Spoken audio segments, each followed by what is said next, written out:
Bismillahirrahmanirrahim. Assalamualaikum warahmatullahi wabarakatuh. Jumpa kembali dengan saya Pujianto di channel Goresan Bahasa. Anak-anakku di seluruh penjuru tanah air, khususnya kelas 9. Kali ini kita akan membahas teks tanggapan, yaitu tentang strukturnya. Kalau sebelumnya kita telah mempelajari yaitu hakikat atau pengertian atau mengidentifikasi tentang teks tanggapan. Pada kali ini anak-anak kita akan mencoba menerapkan pembelajaran berbasis aktivitas. Oleh karena itu nanti kalian bisa mengikuti dengan seksama bagaimana dan seterusnya. Namun sebelumnya seperti biasa anak-anak, protokol kesehatan tetap harus dijalankan. Rajin mencuci tangan pakai sabun, tetap di rumah, pakai masker, menjaga jarak, dan jangan lupa agar pembelajaran pada kali ini mendapat rahmat dan ridho dari Allah Subhanahu wa Ta'ala, tetap didampingi orang tua, dan mari kita berdoa menurut agama dan keyakinan kita masing-masing. Berdoa dimulai. Terima kasih. Berdoa selesai. Lanjut anak-anak. Ya, sekali lagi ini kelanjutan dari sebelumnya. Apa yang akan kita cari, kita capai, tujuan pembelajaran pada kali ini adalah anak-anak mampu menyimpulkan struktur teks tanggapan. Nah, agar anak-anak mampu menyimpulkan struktur teks tanggapan, apa aktivitasnya, bagaimana aktivitasnya? Ternyata anak-anak nanti diawali dengan membaca teks, kemudian menentukan 3 bagian teks tanggapan. Selanjutnya dari masing-masing ketiga bagian teks tanggapan tadi, anak-anak cari, temukan isi informasi yang ada di dalamnya. Selanjutnya informasi, isi yang ada di dalamnya itulah nanti dikategorikan sebagai apa, disebut sebagai apa. Akhirnya anak-anak bisa menyimpulkan struktur teks tanggapan. Berikut aplikasinya. Nah, ini adalah teks tanggapan yang saya namakan atau saya sebut bagian 1. Teks tanggapan pada prinsipnya memiliki 3 bagian. Yang pertama bagian awal atau bagian 1, kemudian bagian 2 atau bagian tengah, dan bagian akhir atau bagian ASEAN atau penutup. Nah, ini di bagian awal, yuk kita lihat apa nanti isinya, apa nanti informasinya, dan terkategori sebagai apa. Sampah merupakan produk yang mau tidak mau akan terus tercipta di roda kehidupan masyarakat modern. Keberadaannya akan terus menghampiri, terutama di wilayah-wilayah yang sudah dijangkau oleh industri besar. Salah satu bentuk sampah yang paling memprihatinkan adalah sampah kemasan, karena biasanya terbuat dari plastik yang tidak dapat terurai oleh tanah. Coba anak-anak perhatikan apa isi, apa informasi yang ada di bagian ini. Ya. Ini bercerita tentang apa? Ini menginformasikan tentang apa, anak-anak? Nah, nanti ada di sini. Ya, ada di sini. Nah, kalau kita perhatikan ternyata di bagian awal ini adalah menjelaskan tentang sampah atau hakikat sampah. Ya. Atau hakikat sampah. Atau kalau dalam bahasa kerennya adalah menjawab atau menjelaskan tentang pertanyaan apa. Ya, yaitu sampah. Ya, ini di bagian awal. Dengan demikian, maka di bagian awal ini bisa dikategorikan atau bisa kita sebut, ya, bisa kita sebut yang namanya konteks. Nah, yang namanya konteks. Bisa kita sebut yang namanya konteks di bagian 1 ini. Ya. Jadi sekali lagi di bagian awal ini, ya, di bagian awal ini kita sebut yang namanya konteks. karena menjelaskan tentang apa, menjelaskan tentang apa. Lanjut sekarang berikutnya di bagian 2. Nah, di bagian 2 ini ya, atau di bagian tengah, coba anak-anak perhatikan. Kalau tadi kan hakikat sampah, pertanyaan atau menjawab tentang apa. Sekarang kita baca.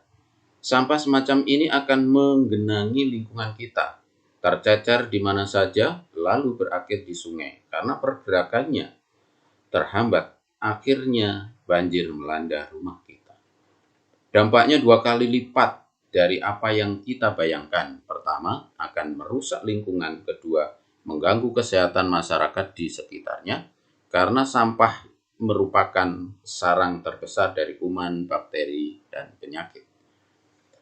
Dari sungai, sampah tersebut akan berakhir di laut dan mengganggu ketentraman ekosistem di sana. Makhluk hidup akan ikut merasakan dampak negatifnya. Salah satu contoh yang paling miris adalah sedotan plastik ditemukan menusuk hidung penyu yang sedang berenang bebas di alam. Kerusakan ekosistem ini akan berdampak pada kehidupan kita juga. Padahal kita adalah garda terdepan alam. Kita yang mampu memahami bagaimana mengatasi hal ini, meskipun sebetulnya kita pula yang menyebabkannya. Jadi ini kelanjutannya. Ini bercerita tentang apa, isinya apa. Ya. Ternyata isinya ini kalau kita urai, kita simpulkan, isinya ini adalah jawaban atas bagaimana. Kalau yang tadi adalah jawaban atas apa, kalau ini adalah jawaban atas bagaimana. Ini di bagian tengahnya. Ya, anak-anak coba lihat, coba perhatikan. Ini adalah jawaban atas bagaimana. Dan di bagian 2 inilah, ya, di bagian 2 inilah kita sebut yang namanya deskripsi. Ya, kita sebut yang namanya deskripsi.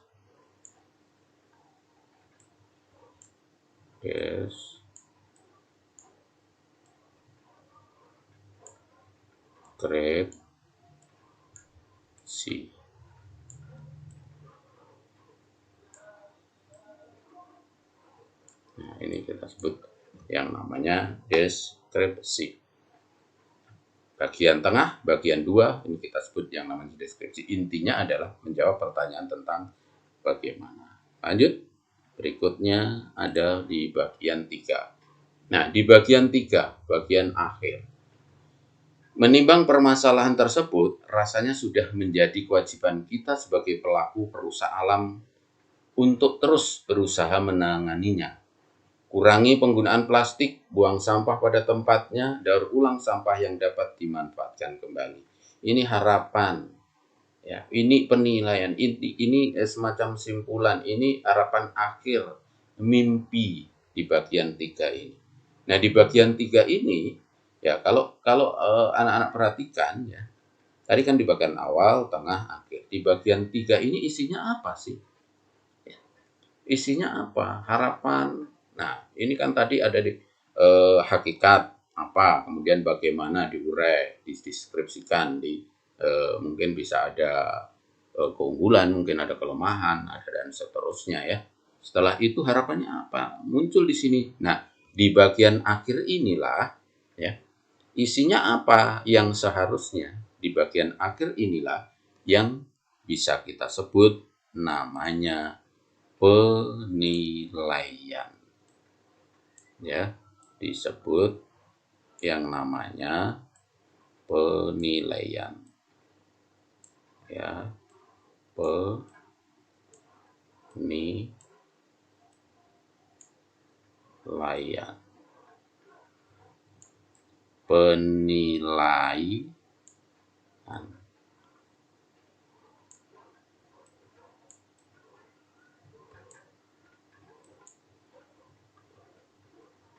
Nah, di bagian akhir inilah yang disebut penilaian.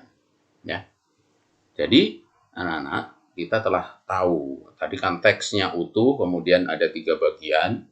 Kita tentu ada 3 bagian awal, tengah, dan akhir. Di bagian awal isinya apa, bagian tengah isinya apa, di bagian akhir isinya apa. Dengan demikian kita sudah tahu.